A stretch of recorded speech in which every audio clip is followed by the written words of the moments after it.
Welcome to the first episode of the Belgian Mole recaps from Reality TV Warriors. My name is Michael Harmstone, and joining me for this wild ride around Mexico is the Canadian who spends most of his time getting drunk by spinning around, Logan Saunders. Morning. Good morning, and it is a pleasure to finally actually get to do Mole podcasts. After years of me talking about wanting to do it, it's finally happening. It was more about the schedule lining up. Like, we wanted to podcast about the Dutch version of the Mole, but of course, Hunted and The Amazing Race 30 had to happen at the exact same time. Yeah, I blame Amazing Race 30. I don't blame Hunted at all, because Hunted I can live with. That was an amazing season as well. I would have happily done that with Vidum. Amazing Race 30, not so much. Yeah. And of course, in past years, watching non-English versions of the Mole was a bit trickier compared to the relative accessibility of how it is nowadays.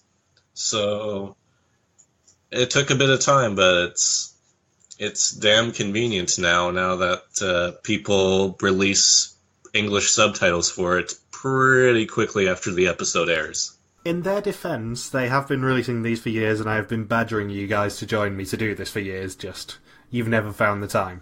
Whereas you watched both Belgian Mole seasons that have been subtitled, and you watched this year's Vidum as well. Yeah. Just to give some background on how big of a Mole fan I was back in the day, I watched the series premiere of the first American season when it originally aired. Of course, here in Canada, we never got our own version, but other versions have filmed here. I know Norway has filmed here for at least one season before. The second season, the British version even filmed here in my hometown. I want to say at least I'm sure the Dutch version was here at one point in their 18 seasons. So Canada does have some connection to the Mole. We've just never had our own home version, and I don't know. Extended relatives always liked the Mole to the point that we would host our own home version every other year or so. We haven't done that in like 10 years because that's when the American version stopped producing their seasons of the Mole. I remember back when a certain service came about 10 years ago, that's when I watched the 4 or 5 seasons of the Australian version of the Mole. My memory of it is a little bit faded just because I think I've only watched each of those once, but those are all really good. And then it's been sort of a hiatus from that until this past year with catching up on the last 2 Belgian Moles and the past Dutch Mole. And just to give a little context to how big a fan of the Mole I am a regular loser on the Bothers Bar suspect list for Dutch Mole. In my first year I came dead last, and then went up to 10th and 5th, and then lost in a bullshit twist and came in 2nd, and then it was 5th last year and 3rd this year, I think it was. And I stumbled upon the British versions when Logan hadn't got those cancelled in 2001. And I've been a massive fan ever since. To the point where I've been badgering people on this podcast so much to finally watch Belgian and Dutch Moles with me. And it's finally happening.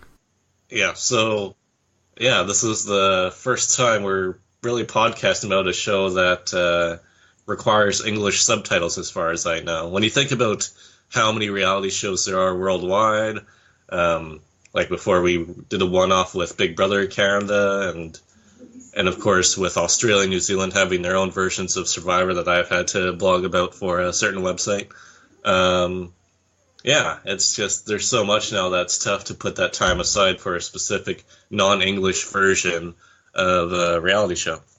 And I will say, if you're ever thinking, but I can't watch TV with subtitles and stuff, give it a try, because the English subtitles on these shows especially are very, very, very good. And also, you do get used to it. I've watched so many foreign Mole seasons with English subs now that I'm just used to watching it. In fact, I watched this episode twice because I forgot to make notes because it was so good. And it's just intuition for me now watching stuff with subtitles. So I would say give it a try if you have never watched a foreign season. Yeah.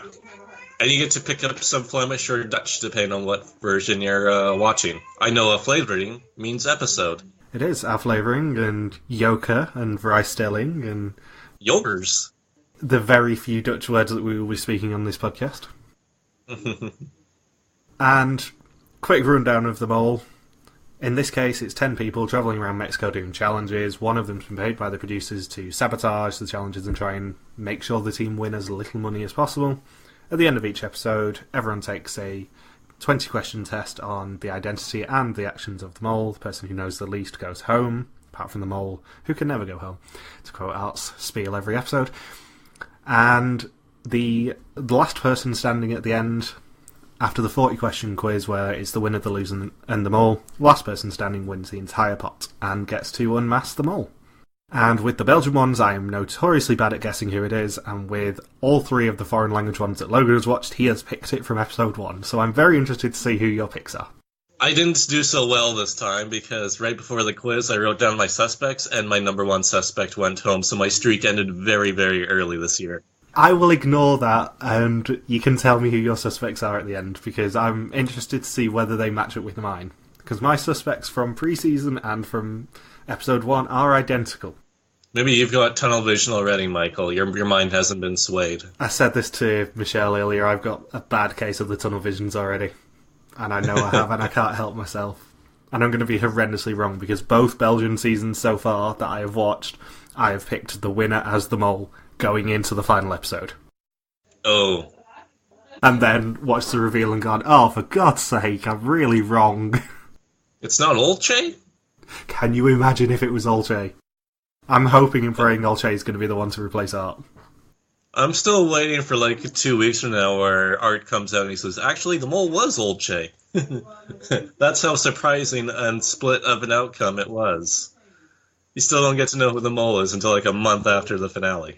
Did you actually end up picking Jan? I can't remember. I think you did. Yeah. Prior to the finale, yeah, I had Jan in my suspect list from like the first or second episode. Same here then. So we open this season with Gilles driving through Mexico, and it cuts to people in coffins. Because what better way to introduce yourself to a season than simulating the actions of the drug cartels? Yeah, I'm sure the Mexican government will love that. You know what made this all great is that he has to jump out and explain the task as if there's a group of people standing there, but they're in coffins. I've said it before and I'll say it again. The cinematography on Belgian Mole is amazing. Just starting with Gilles driving through the Mexican countryside. I mean, in the Argentina season we had that wonderful sweeping shot over the river before we realise there's people dangling off it. Mm-hmm. And it's just beautifully, beautifully shot. And Gilles is probably my favourite mole host purely because he does not care how ridiculous the situations he gets himself into. No, like, he didn't bat an eye that he was talking to a group of people that were buried alive. I mean, you can imagine Art at least cracking a smile with this sort of stuff, but Gilles plays it so straight. And in fact, my favourite Gilles moment is the ostrich game from last Belgian season, where he just actively does not care that he's thrashing the contestants and just wants to win because he wants to win. Yeah, Michael, you were saying that he's a certified genius, pretty much, eh? Yeah, he won a show called De Slimste Mens in Belgium a few years ago, I think it was. There tends to be quite a lot of crossover between mole people and De Slimste Mens, because quite a lot of the Dutch people who were involved in the show, I think Art's a former Slimste Mens winner in Holland as well, but quite a lot of like mole contestants have appeared on it and stuff. But he genuinely, I think it was a year before he filmed the South Africa season, he genuinely won that show, and I think he pretty much dominated it. He's a very intelligent guy, which makes it even funnier when they put him into that sort of situation where he can just thrash the teams and doesn't care. Is it only celebrities who compete on this, or is it just anybody? I think it's like the mole, it has become a celebrities-only thing, but I think it did originally start with civilians. Oh, okay. And one more thing that's very important to point out. The average age of this cast is 37.7. That is, to my knowledge, the highest of any show anywhere in the world. Not just for Mole. That's a phenomenally high average age. The Mole tends to skew towards an older average age group, though. Yeah, but if you consider the final 3 of the Dutch one last year, the average age was something like 26, I think it was. That's true, yeah. I think Jan was on the younger end of that spectrum, and, well, he deserved to be the Mole, because he fooled a lot of people. But yeah, 37.7 is a ridiculously high average age for any show. I think the previous record holder is Amazing Race 11, which was, I think Bindles worked it out to be something like 36.6. Oh, okay. Yeah, that is, considering when you think of, well, even last year with Belgian Mole, we had a contestant who was 19, and another who was around, I think Booba was 19, Sam was 21, and then a couple of other contestants who were in their early 20s. Yeah, so this is a really, really old group. Yeah, like you don't see contestants, especially nowadays. It's been a long time since we've had a 60-year-old contestant. Didn't we have a 60-year-old last year? Annalise? I think Annalise was in her 60s, wasn't she? Yeah, that's actually true. Hans must have been pretty damn close, too. You know what I was thinking throughout this whole episode? I wish there was just, like, while they were buried alive, they just see Hans photobomb in the background. Just have him become a recurring joke. Hans is still in this. He might be a contestant again. So everyone is buried in pairs in coffins in the middle of the Mexican desert, and they can earn a portion of the €5,000 available in the first game. The more that they're worth, the more puzzles that they have to solve in their own coffin escape room. Coffin escape room, that's the newest trend in Mexico. And they are introduced as Kelly, who is 39 and a psychologist, Peter, who's 37 and a priest, Lloyd, who's 21 and a medical student, Pascal, who's 45 and a marine officer, Steve, who's 60 and a doctor, Chani, who's 26 and a social worker, Jeffrey, who's 40 and a driver, Baha, who's 27 and a financial recruiter, Katrien, who's 54 and an event manager, and Yoka, who's 32 and a vet. So we're just going to refer to her as Joker from now on. Well, that's how you pronounce it. Oh, really? Yeah, that's how they were pronouncing it in the episode as well. Because I originally was going to call her Yoke or Joke, but now, apparently, you do pronounce it as Yoka. She's actually named after an item in the mall. Yeah, so from now on she's going to be known as Bryce Stelling. And the first clue for everyone is hidden in their eulogies for each other, which is that the first letter of each line spells out Plaum, the Flemish word for feather. And that will unlock the word lock on the photos in their coffin.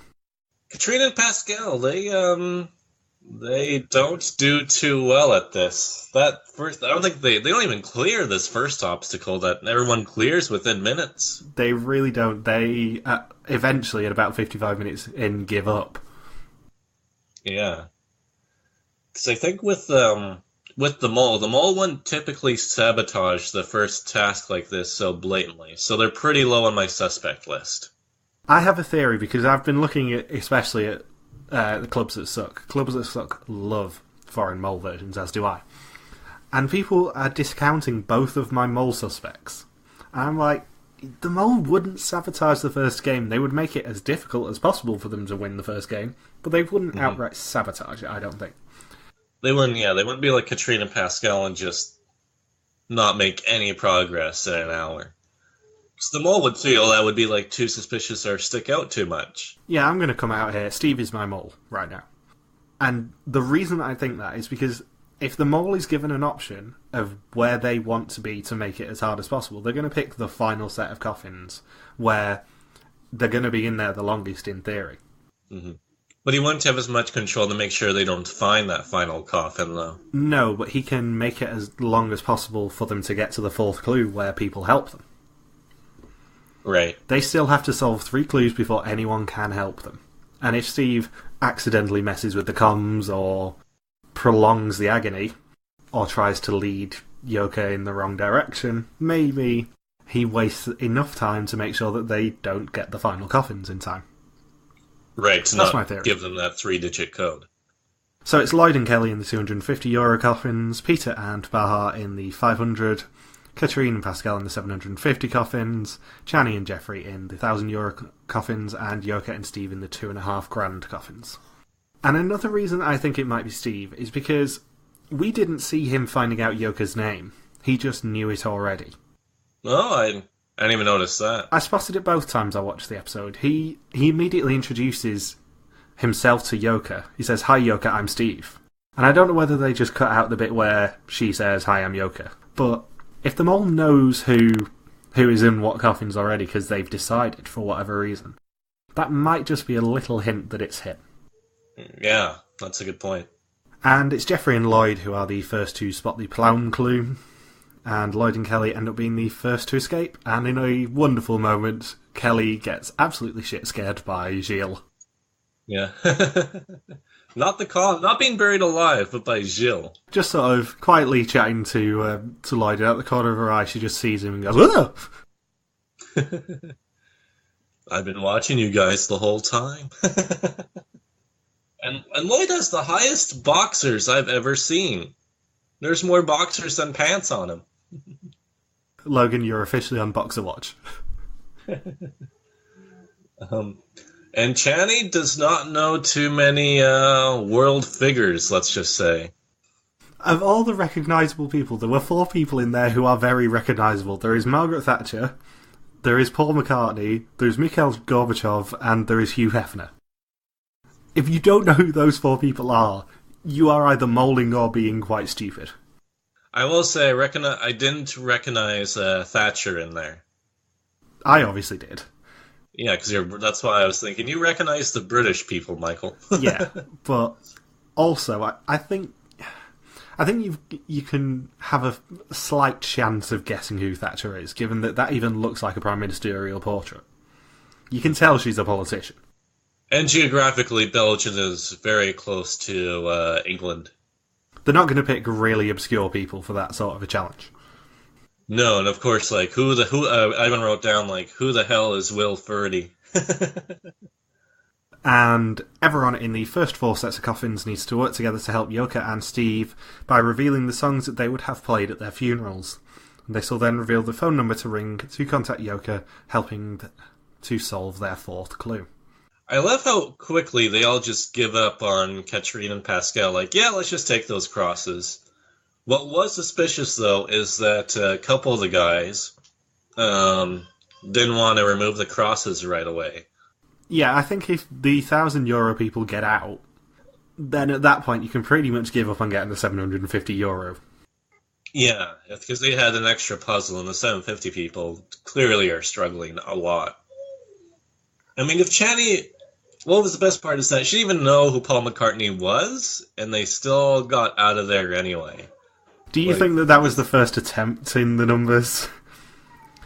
Because if you know 3 of them, for example, you're already down to a reasonably easy chance. Yeah, there's not many combinations left at all. And Peter also spots the plough clue, and the next clue for the final 4 coffins is that they have to reveal the key to their box by embracing the light. In other words, it's hidden in their torch. And in a potential bit of sabotage, Yoka claims not to spot it. Yeah, Yoker was pretty suspicious with this challenge, too. This is why I think that it's logical for the mole to try and get to the later coffins. Yeah, and I agree that, in a way, you would think that the suspicious people are the ones with the shovels, but yeah, if the 2 people in the final coffin can just view as being helpless overall and not realize, oh yeah, they struggled with getting far enough to give them the 3-digit code, then yeah, maybe it is a wise strategy to be in not only the most expensive coffin, but be able to sabotage in a very subtle way. Because the thing is, the mole probably had a clock in their coffin of some description. Thinking about it. So if they can see that, oh, we're getting close to losing here, they can then start helping with the answers to the clues. Or if they think, oh, this is going a bit too quickly, they can start slowing down and stuff. Yeah, it's exactly like Gilles with the Argentina running task from 2 seasons ago, where he intentionally sped up or slowed down depending on what producers told him where the other contestants were at. Yeah, I'm very surprised that people are discounting Steve purely because he won some money in this episode, and it's like, well, actually the mole doesn't want to lose all the money, they want to minimise the money. And if they can get them, if by winning the team €1,000 they can get themselves into a position where they're going to then lose money, that's a logical place for the mole to go. Mm-hmm. Did they ever have an old mole, though? Like, have they ever had anybody who, say... Well, I guess Bill McDaniels from Season 2 of The American Mole? Yeah, they've not had an old mole for a while, which is why I think it's probably not going to be one of the young people. Yeah. I think old moles is a demographic that they don't tend to go to because old people tend to, like, slow things down in a running race and that's sort of an obvious mole sabotage. Mm-hmm. And those in the coffins worth €750 and above now have to pick 5 people from the 10 photos that they've received to work out who's still alive, and the numbers on their photos reveal the next clue. And as we said, Chani doesn't recognise either Margaret Thatcher or Paul McCartney, but it doesn't matter because they get out anyway. Yeah. And the last clue for the €1,000 coffin is to find the link between a Bible in one coffin and an iPod and a clock in the other. If they can work out that the song is by Genesis and that the clock points to the correct verse, they will find the word lot, their final code, which allows them to escape. And they are indeed the third team to escape. Yep, and the final team. And in another unintentionally hilarious moment from Kelly, she sits on a cactus. Yeah. You're in the Mexican desert, Kelly. Be careful where you sit down. And the code that was found in Steve's box unlocks a chest of shovels to dig them out, but they're not there. Instead, it contains a map. And Yoka and Steve are buried 500 metres down the path, and to win €2,500 they have to find them and save them in time. At one point they were just standing around near the end. When people were running with the shovels. They just suddenly just stopped and they were surveying the landscape. Yeah, I think they knew they were in the right area, they just needed to spot the crosses. Yeah, but if you don't see in the immediate vicinity, you gotta keep moving. Yeah. And they do eventually find Yoka and Steve, but it is 4 minutes late, so they end up with only €1,750 for this assignment. It's not the worst performance for an opening task. It isn't, especially given the cluster that was Dutch Mole this year, but it also could have been a lot higher. Mm-hmm. And interestingly, in Gilles' intro about there being a saboteur in the group, Steve is visible in almost every scene. And yes, at this point I was just looking for clues that Steve's the mole, but I'm doubling down. Yeah. I'm determined to find hidden clues because I'm determined to actually find the mole on Belgian Mole this year. Who's the person in the car that was asking if Peter was gay? Katrien. Katrien. I just have one note, which is Katrien is obsessed with who and who isn't straight. Yeah, like she has her, like she couldn't get out of a coffin, but oh man, she's really invested in her gaydar, by all means. She was trying to figure out, like, oh, do the men and women share the same beds in the episode? What if, or is it just men and men or women and women, but what if one of them is gay? Like, she was going through every variable possible. I'm thinking, put that energy you put into the sleeping arrangement, and instead invest that into figuring out who the mole is. It did help us learn what the Flemish words for gay and lesbian are, though. But has she ever seen this show before? They have separate beds. It's not Big Brother. Yeah. It's not a show about hooking up. And in the second challenge in the episode, the two most musical people, who end up being Baha and Chani, follow behind a mariachi band as they tour through the city to a bull ring, and the remaining 8 must split into 3 teams and complete mini-challenges, each worth €1,000, and that also allows them the ability to help Baha and Chani in their challenge. And if they complete their challenge before the band passes them, they can join the tour, and the band plays mariachi versions of 5 popular songs, which they must identify at the bull ring. I was amazed with how little they knew, because these were 5 extremely popular songs. Yeah, I think one of them potentially could have tripped people up, which is Maria Maria, which I knew, and I know that's the you first knew. One I recognized. Yeah, I know you knew it because you went to see Santana a couple of weeks ago. But like, I was sat here just humming it, going, I know it, I can't remember what it is, and then eventually I worked it out before they said it that it was Maria Maria. Mm-hmm. But the other 4 songs are very, very, very popular. Yeah, like Come On Eileen, that one is so distinct within the first few seconds, and they're like, we don't know. And then even when Michael Jackson one of the most popular artists ever worldwide, especially the song Billie Jean, one of the most popular songs in the past 50 years, probably in the top 10 for most played, along with Thriller. And they were thinking, no, we know it's Michael Jackson. And then Baha said, yeah, it might be Thriller. It's like, how do you not know it's Billie Jean? I get that it's sort of a high-stress situation and you don't have the luxury of having the perfect audio like we do. But seriously, when you get to that bull ring and you come across Angie, you don't chuck it in. At the point where you see the chickens, you go, wonder what song that could be alluding to. Oh, Eileen, Come On Eileen, got it. Hmm. Yeah, I'd be like, I don't remember Michael Jackson coming out with a song called Billy Angie. And in the first mini-challenge, these two steadiest people, Kelly and Yoka, have to set up and knock over 2 rings of dominoes before the band reaches 600 metres and passes them. And they do badly. Kelly does badly. Kelly does very badly here.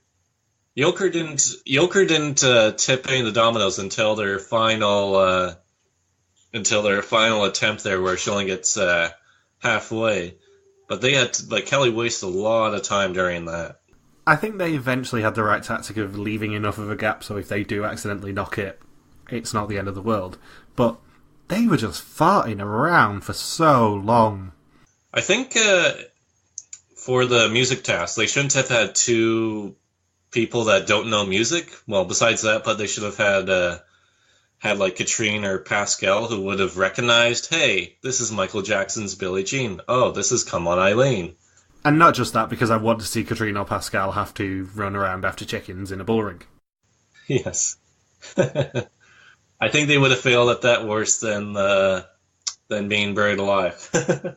Interestingly, where would you have put yourself in this challenge? Would you have put yourself as the most musical, or the steadiest, or the ballsiest, or would you have left yourself to last? If I asked Chani and Baha, hey, do you know Michael Jackson songs or Santana songs? And if they said, oh, we don't know a single song of theirs, then yes, I would have jumped in for the music one, because I recognized all 5. As soon as it was revealed that it was Maria, I was like, Logan's going to be all over this on the podcast. That is true. Given that I know you went to see Santana last week. Yeah. That concert was awesome, by the way. He's 10 years older than Steve, and he hasn't missed a beat with his guitar playing. I can't say I'm surprised. I would have either done that or the basketball task. Absolutely nobody wanted to do the music task to begin with, though, so I can't put too much blame on Chani and Baha, because Chani only said, oh, I only know modern music, and then Baha didn't even want to do it. They all just volunteered him. Because I can't remember if it was Katrien or Pascal who said, oh, I can play an instrument, or I can read musical notes and stuff. It was Pascal, I think. Yeah, and then she's like, but I don't want to do it.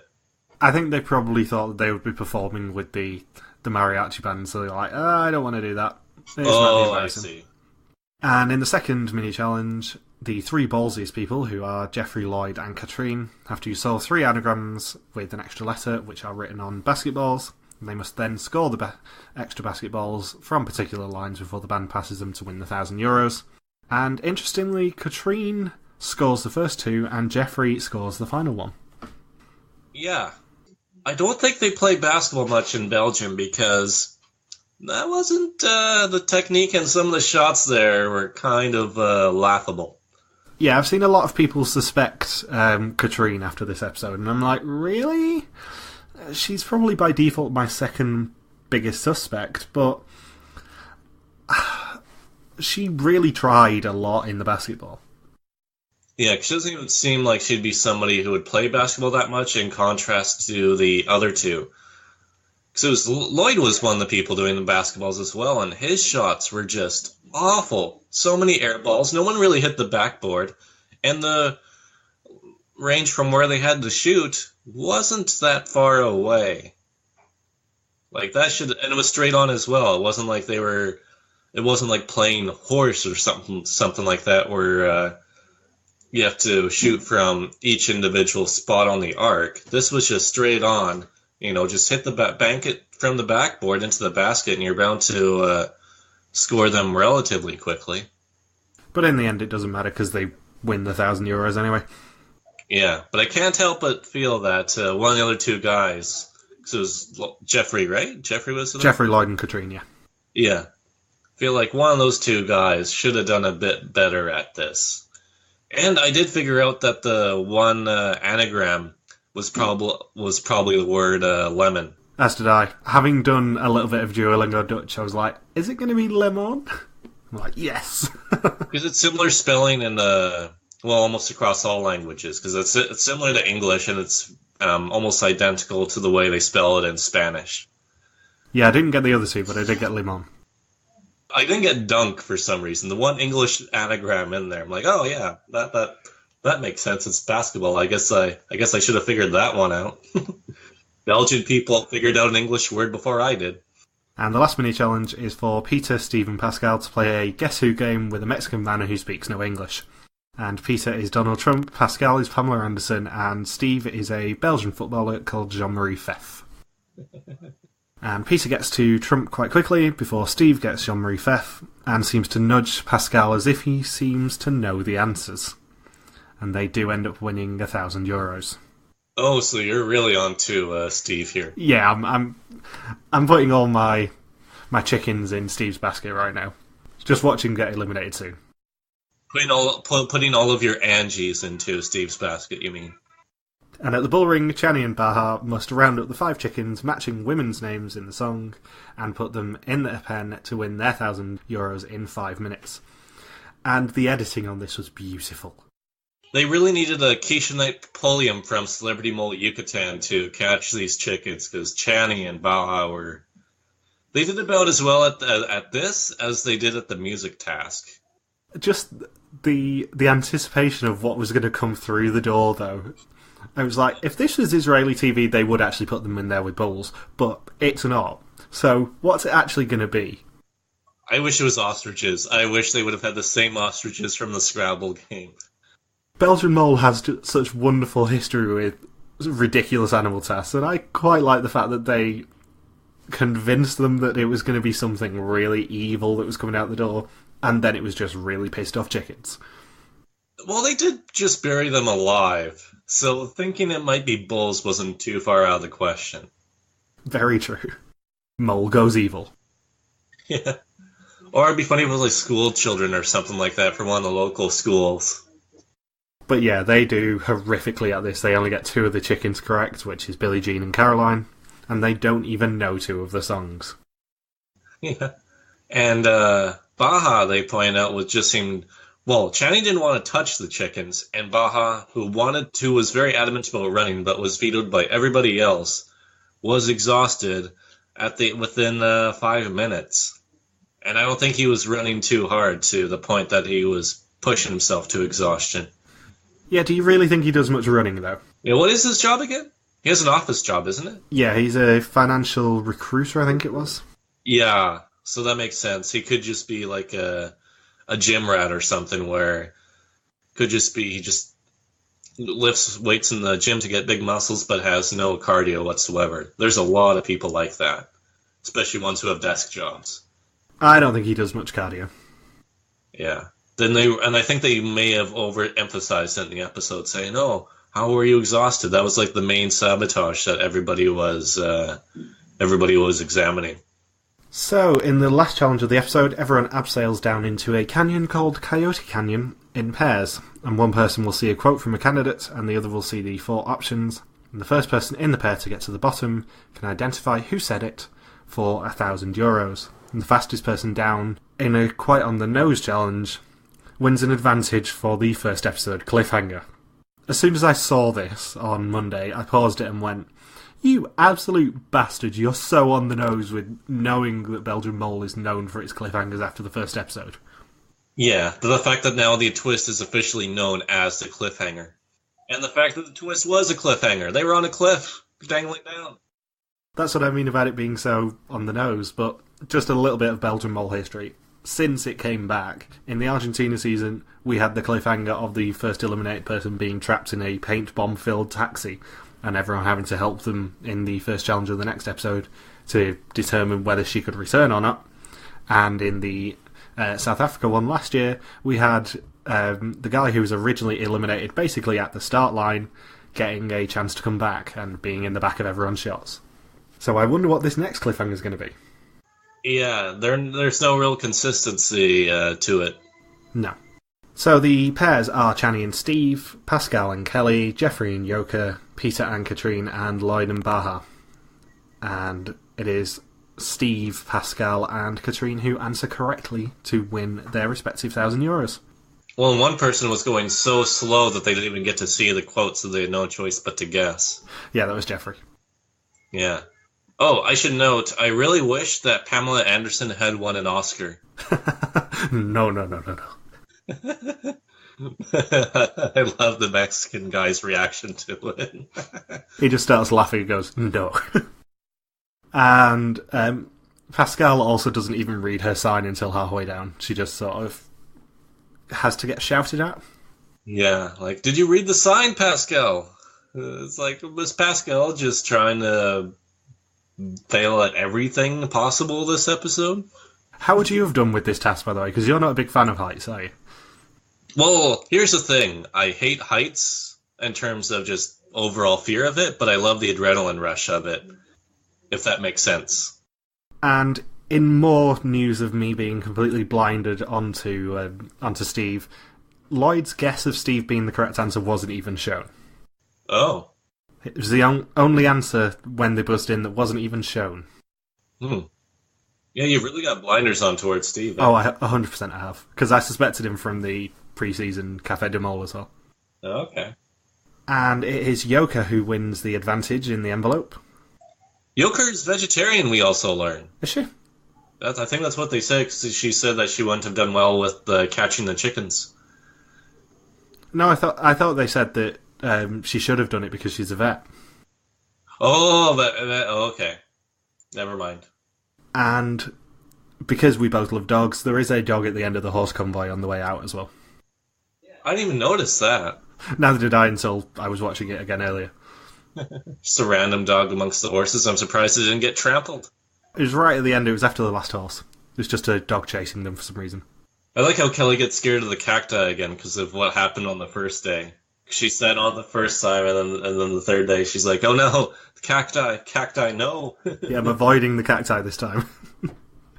And now in the episode, it is time for the test. 20 questions about the identity and the actions of the mole. Whoever knows the least goes home. Apart from the mole, who can never go home. I've wanted to say that for ages. Yes. And there are 6 people's suspicions that we learn, which is Chani, who suspects Yoka, Baha, who suspects Pascal, Katrien, who suspects Peter, Jeffrey, who suspects Steve, Peter, who suspects Lloyd, and Lloyd, who suspects Baha. I suspect Katrien of always being drunk. The way that she was spinning during the Coyote Canyon task. And this is the point in the episode where I'm going to ask, who's your suspicion, Logan, other than Kelly? I have Chani pretty high up there. I have Chani and Yoker right now as my 2 active suspects.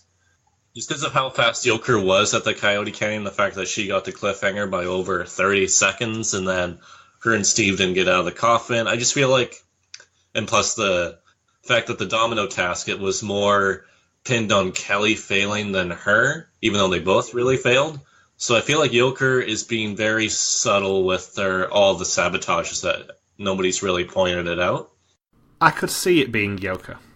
And then Chani, I mean, she's done so many things that only one thing that stuck out for the other players, but it's like Chani had one of the worst episodes, I think, of almost any contestant at the beginning.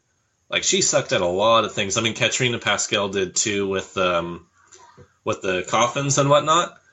And I think, which one was it that completely missed the quote? Was it Pascal? It was Pascal, yeah.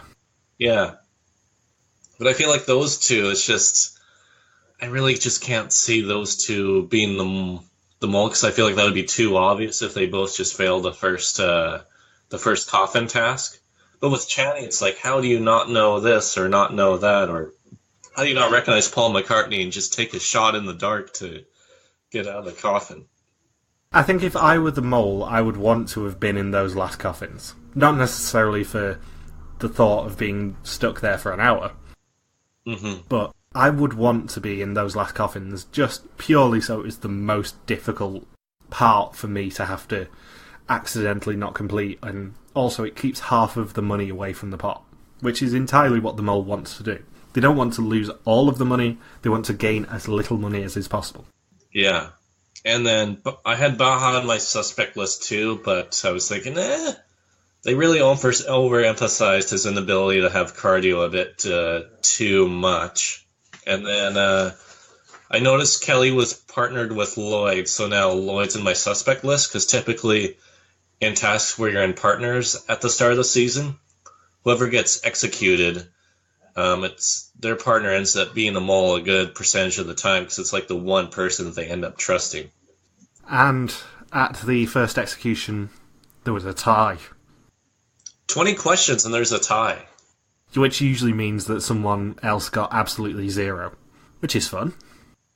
Yeah, 20 questions and you get zero. How do you like that? And Katrien, Baha, Chani and Peter all get green screens before Kelly gets the dreaded red screen. And Gilles has one more question for her. Can I have your mole book? Which means that the mole books are coming back. Oh, they always have that task where they can snoop on the eliminated journals at the Final Four. Yeah, it's interesting that they actually made a thing of Gilles asking it, though. Oh, as if there might be a way for her to come back? Yeah, there's something up with those mole books, because they made a big thing of Gilles handing them out, and they made a big thing of Gilles asking if can he have her mole book. Right, because he even said, like, there's 10 different color notebooks, guys. Yeah, there's something that's going to happen with those mole books. I can smell it. Yeah. And in the end of the episode, Yoka opens the envelope and legs it out of the hotel. Yeah, they're all asking her, like, can you read it out loud? Yoker?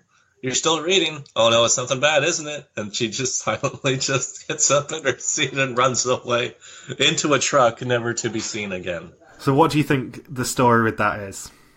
I feel like it's got to be like for some sort of exemption, I would think. I know Belgian Mole rarely does exemptions, especially early on. Usually it's around, 5 or 6 players they'll have an exemption up for grabs.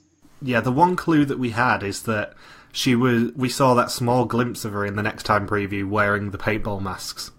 Yeah. Yeah, they sure love a good paintball exemption challenge. I think she's probably going to be playing for an exemption next episode, but... Actually, the last 2 seasons in a row, the one paintball challenge they had were both for exemption, because Gilles won the exemption 2 years ago when he had to fire paintballs at everybody. And then last year, they had the Hunger Games. The Hunger Games exemption, that was all paintballs as well. Yeah, so I just think she's going to be playing for an exemption. And she's probably going to have to try and complete a task while people are chasing her in that helicopter or something. I wonder if she wins the exemption, then Kelly gets to come back? I'm not sure. Or if Kelly has to do something on her own. But they didn't really show Kelly at all in the preview, though. While in the last 2, they made it very clear that the first person eliminated still had a shot. Like Ruth 2 years ago, before the end of the episode, you knew that she could come back. And then last year, they made it very clear with Hans with his photo bombing. I don't think that Kelly's going to be coming back. I don't think they're going to do that game again, but I just have a feeling that Yoka's going to be playing for an exemption in that paintball challenge. Because they did say it's for advantage. Although it would be funny if Yoker was playing for Yoker. Or if our producers originally had it planned as exemption, then changed it to Yoker just for the jokes. Just for the yokes, I mean. What if she's playing for Kelly's mole book? Oh, that's a very good one. I've just thought of it now. Yeah, I think that's actually it. I don't think it's going to be for exemption because they've never done an exemption this early. But that would be a pretty huge advantage to have the mole book of somebody who was executed first. You get to rule out at least a couple of, because people go split ticket, meaning they have multiple suspects on their first quiz. So getting that first mole book, you get to rule out 2 or 3 of the other 8 people right away. Especially when Kelly's suspicion wasn't shown as well. Yes. Granted, Bertrand had a similar advantage last year, and we saw how that worked out for him. How did he get executed back-to-back rounds? How do you do that? You get to rule out 2 people, and then it's like, well, there's only 3 or 4 other people left, and you still get executed. So, next time, there's helicopters, horses, baseball, blindfolds, a game of Operation at the baseball field, and Yoka is in the paintball mask. I love Belgian Mole. So do I. It's so good. I love that we get to podcast it finally. Yeah. So, who do you suspect is going home next week? Who didn't get much airtime this week? Baja didn't get too much airtime other than people making fun of his cardio, right? Yeah. I think Peter could be going home early. The priest, yeah. It's too... They were even saying in the episode that it'd just be a bit... To have the priest be the mole would just be a bit much. It would be so funny. Can you imagine? It would be the best. Peter, did he do anything suspicious this episode? Not really. But there was a lot of... I think the reason that people might suspect him is because there was a lot of like religious imagery and stuff. But it's Mexico. Mexico was very, very, very religious. There was one piece of music that was quite choral as well. That's the other reason that people are suspecting him, I think. Yeah, because they did point out the cross and stuff. I'm thinking, that might be too obvious for hints as to who the mole is. Who was the one that pretended to be fearless and then got scared on the rappel? Was that Jeffrey? Yeah, Jeffrey was the guy who was scared on the rappel. Yeah, there wasn't too much Jeffrey content this week. So I think it's probably going to be one of those two guys that's going to be executed. Yeah, I certainly don't see Peter lasting that long, personally. I think Pascal could be going home early as well. You gotta think one of Katrien or Pascal could be one of the first three boots. Yeah. So, thank you for joining us for this Belgian Mole podcast. We'll be back next week for some more mole hunting. If you've got any questions or, let's be honest, suspicions, feel free to contact us on our Facebook page, Reality TV Warriors, on our Twitter account, RTV Warriors, our own Twitter pages, MJ Armstrong for me, Log Super Quacky for Logan. See you next week. Peace out and just chill till the next episode. No, till the next flavoring. Socialosa. Africa. So long since I've seen the social episode.